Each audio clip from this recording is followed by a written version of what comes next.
Hello વિદ્યાર્થી મિત્રો, આજે આપણે ચેપ્ટર 9 ધોરણ 12 ચેપ્ટર 9 નો ખૂબ જ અગત્યનો પ્રશ્ન અરીસા માટે મોટવણીનું સૂત્ર સાબિત કરવા જઈ રહ્યા છે।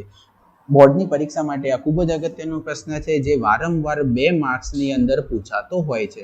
અહીંયા આપણે સૌપ્રથમ અંતર્ગોળ અરીસો લીધેલો છે જે તમને દેખાતો હશે અને એક મુખ્ય અક્ષ લીધેલી છે। સૌપ્રથમ આપણે એનું મુખ્ય કેન્દ્ર F દર્શાવી દઈશું। એના પછી એટલા જ અંતરે મને મળશે વક્રતા કેન્દ્ર C।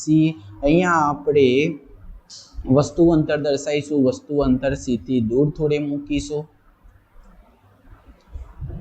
તમને ખ્યાલ હશે વસ્તુ અંતર જો C થી દૂર હોય તો પ્રતિબિંબ આપણને ક્યાં મળશે? તો C અને F ની વચ્ચે મળશે। ચલો તો એક સમાંતર કિરણ પસાર થશે। એ સમાંતર કિરણ પસાર થઈને શેમાંથી નીકળશે? પરાવર્તિત થઈને F માંથી નીકળશે। બીજું પ્રકાશનું કિરણ જો P માંથી નીકળતું હોય, જોઈ લો, જો બીજું પ્રકાશનું કિરણ જો ધ્રુવ P માંથી નીકળતું હોય તો એ એટલા જ પરાવર્તિત કોણ બનાવીને શું થશે? પરાવર્તન થશે। આ મારા માટે થઈ ગયું પરાવર્તિત કિરણ। બરાબર, બે બિંદુઓ જ્યાં છેદે તે આપણને શું રચાશે? બરાબર, પ્રતિબિંબ રચાશે। તો જુઓ આ મને પ્રતિબિંબ મળી ગયું। ચલો આપાત કિરણની દિશા દર્શાવવી ખાસ જરૂરી છે। જોઈ લો, આ આપાત કિરણ થઈ ગયો અને જે કિરણ અથડાઈને પાછું ફરે છે એને કહેવાશે પરાવર્તિત કિરણ। તો મેં આ તમને પરાવર્તિત કિરણ દર્શાવી દીધો। ચલો હવે વસ્તુ ઊંચાઈને આપણે AB વડે દર્શાવી દઈએ અને પ્રતિબિંબ ઊંચાઈને A ડેશ B ડેશ વડે દર્શાવી દઈએ। બરાબર, ચલો સૌથી પહેલા તો તમને ખ્યાલ હોવો જોઈએ મોટવણી કહેવાય કોને? આપણને ખ્યાલ છે કે અંતર્ગોળ અરીસા અથવા તો બહિર્ગોળ અરીસા હોય તો અલગ અલગ વસ્તુ અંતરના કેસમાં આપણને અલગ અલગ પ્રતિબિંબ અંતર મળે છે।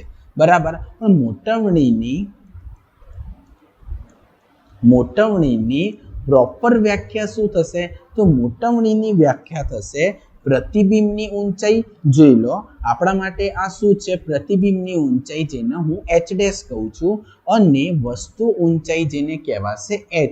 તો પ્રતિબિંબની ઊંચાઈ અને વસ્તુ ઊંચાઈના ગુણોત્તરને આપણે મોટવણી કહીએ છીએ। શું? પ્રતિબિંબ ઊંચાઈ અને વસ્તુ ઊંચાઈના ગુણોત્તરને આપણે શું કહેવાય છે? મોટવણી કહીએ છીએ। બરાબર, એટલે કે આપણને જે વસ્તુનું જે પ્રતિબિંબ મળે છે એ સાચી ઊંચાઈ કરતાં કેટલું મોટું છે કે કેટલું નાનું છે એ આપણને શેની ઉપરથી જોવા મળે? તો મોટવણીના સૂત્ર ઉપરથી જોવા મળે। બરાબર, હવે આપણે બસ આ મોટવણીનું સૂત્ર વસ્તુ અંતર અને પ્રતિબિંબ અંતરના સંદર્ભમાં સાબિત કરવાનું રહેશે।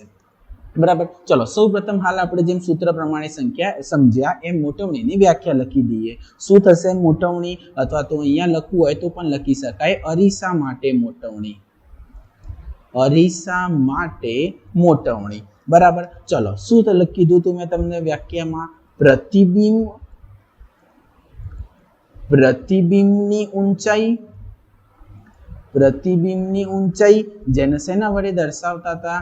H ડેશ, અને શું હતું? વસ્તુ ઊંચાઈ। પ્રતિબિંબની ઊંચાઈ અને વસ્તુ ઊંચાઈ જેને કહેતા હતા H ના ગુણોત્તરને અરીસાની મોટવણી કહે છે। ના ગુણોત્તરને મોટવણી કહે છે। બસ આટલી સરળ વ્યાખ્યા છે કે પ્રતિબિંબની ઊંચાઈ અને વસ્તુ ઊંચાઈના ગુણોત્તરને આપણે કહીએ છીએ મોટવણી। બરાબર, એને શું કહેવાશે? મોટવણી, જેને સ્મોલ m વડે દર્શાવવામાં આવે છે। મોટવણીને શેના વડે દર્શાવાશે? સ્મોલ m વડે દર્શાવાશે। જો સૂત્ર સ્વરૂપે લખવું હોય તો એમ લખી શકાય, મોટવણી m બરાબર પ્રતિબિંબની ઊંચાઈ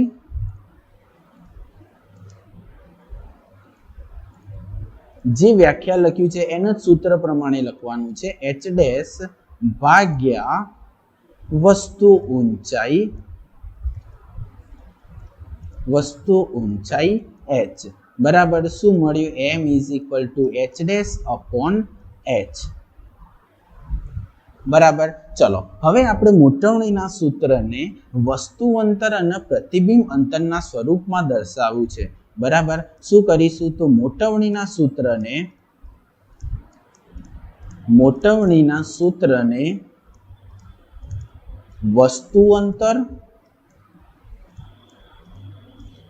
અને પ્રતિબિંબ અંતરના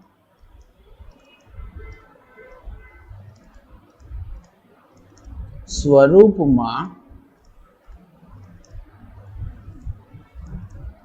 દર્શાવવું છે બરાબર શેના સ્વરૂપમાં દર્શાવવું છે એક વસ્તુ અંતર હોવું જોઈએ અને બીજું પ્રતિબિંબ અંતર હોવું જોઈએ ચલો એના માટે આપણે શું કરીશું સૌપ્રથમ જેમ તમે અરીસાના સૂત્રમાં સાબિત કરતા હતા એ જ રીતે તમારે બે સમરૂપ ત્રિકોણ લેવા પડશે કયા કયા ત્રિકોણ હું તમને કહું છું એ બી અને પી બરાબર આ અરીસાનો ધ્રુવ પી એ બી અને પી એક ત્રિકોણ આ લેવાનું છે અને બીજું ત્રિકોણ લેવાનું છે તમારે એ ડેશ બી ડેશ અને પી જોઈ લો જો આ વ્હાઈટ પેનથી જે મેં હાઇલાઇટ કરેલા છે બરાબર એ બી પી જોજો એ બી પી એક ત્રિકોણ લેવાનું છે અને બીજું ત્રિકોણ લેવાનું છે એ ડેશ બી ડેશ અને પી આ બંને ત્રિકોણો કેવા થશે એકબીજાના સમરૂપ ત્રિકોણો આ બંને ત્રિકોણ કેવા થશે એકબીજાના સમરૂપ ત્રિકોણ થશે ચલો આનો બિંદુ પી દર્શાવી દો ચલો કયા કયા ત્રિકોણ તો આકૃતિમાં દર્શાવ્યા પ્રમાણે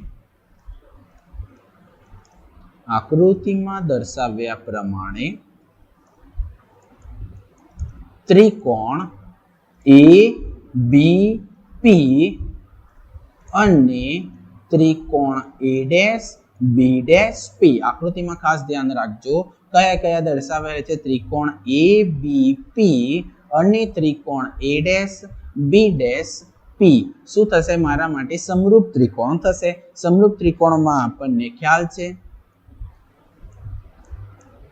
શું થશે સમરૂપ ત્રિકોણ થશે સમરૂપ ત્રિકોણ છે એટલે એમની બે બાજુઓ સમાંતર હશે જેમ કે ફર્સ્ટ બાજુ લઈ લઉં છું એ ડેશ બી ડેશ ભાગ્યા જોઈ લેજો એ ડેશ બી ડેશ લીધી છે અને બીજી બાજુ લીધી છે એ બી તો એના ભાગ્યા એ બી બરાબર બીજી સમાંતર બાજુ હું લઈ લઉં બી ડેશ પી કઈ સમાંતર બાજુ લઈ લઉં બી ડેશ પી અને આ એક સમાંતર બાજુ લઈ લઉં બી પી જોઈ લો એક બી ડેશ પી લીધું અને બીજું બી પી મેં લઈ લીધું છે બરાબર હવે આપણને ખ્યાલ હશે કે અહીંયા જોઈ લો જ્યાં પ્રતિબિંબ મળે છે એ પ્રતિબિંબ અંતરને વી વડે દર્શાવીએ છીએ અરીસાના ધ્રુવથી અને વસ્તુ અંતરને શેના વડે દર્શાવીએ છીએ આપણે યુ વડે દર્શાવીએ છીએ બરાબર હવે જોઈ લો એ ડેશ બી ડેશ અને A B is equal to B dash P upon B into P મળે છે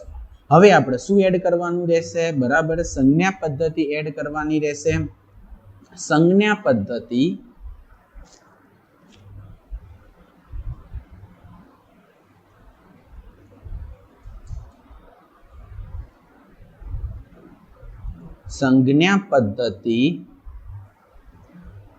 ઉમેરતા ચલો સંજ્ઞા પદ્ધતિ ઉમેરી દઈએ તો એ ડેશ બી ડેશ ચલો એ ડેશ બી ડેશ મારા માટે શું હતું પ્રતિબિંબની ઊંચાઈ h ડેશ હતી પણ કાર્ટેશિયન નિયમ પ્રમાણે x અક્ષની નીચે છે એટલે ઊંચાઈ કેવી થશે -h ડેશ થશે એ બી એટલે શું હતું મારી વસ્તુની ઊંચાઈ x અક્ષની ઉપર છે એટલે એને પોઝિટિવ h કહી દઈશું બી ડેશ પી એટલે જુઓ શું છે પ્રતિબિંબ અંતર છે પ્રતિબિંબ અંતરને શેના વડે દર્શાવીશું -v વડે દર્શાવીશું અને બીપી મારા માટે છે વસ્તુ અંતર જોઈ લો બીપી શેના માટે છે મારા માટે વસ્તુ અંતર એ પણ ધ્રુવ p થી ડાબી બાજુ છે એટલે હું એને દર્શાવીશું -u આ બધી જ સંજ્ઞા પદ્ધતિ સમીકરણ 1 માં ઉમેરવાની છે આપણે બરાબર તો સમીકરણ 1 આપેલ સંજ્ઞા પદ્ધતિનો ઉપયોગ કરીને સમીકરણ 1 નીચે મુજબ મળે છે નીચે મુજબ મળે છે. ચલો મૂકી દઈએ. a ડેશ b ડેશ ની જગ્યાએ હતું minus h dash, a b ની જગ્યાએ હતું આપણી પાસે minus h plus h,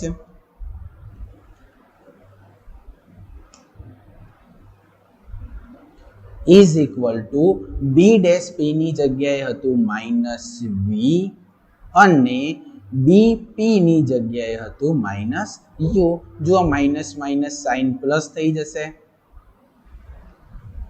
minus minus plus થઈ ગયું, એક માઇનસ બચ્યું એટલે મને સૂત્ર મળશે h ડેશ અપોન h. શું મળશે? h dash upon h is equal two minus નિશાની આ બાજુ લઈ જઈએ તો માઇનસ v અપોન u. અને આપણને ખ્યાલ છે h ડેશ અપોન h એટલે શું કહેવાતું હતું? એને મોટવણી કહેવાતી હતી. આ આપણા માટે સાબિત થઈ ગયું અરીસા માટે મોટવણીનું સૂત્ર, જે શું દર્શાવે છે? જે મોટવણીનું સૂત્ર છે. કયું સૂત્ર? m is equal two h dash upon h is equal two minus v upon u, જ્યાં v એટલે પ્રતિબિંબ અંતર, u એટલે વસ્તુ અંતર. બરાબર. થેન્ક યુ દોસ્તો. આશા રાખું છું કે તમને સમજાઈ ગયું હશે. Okay, best of luck.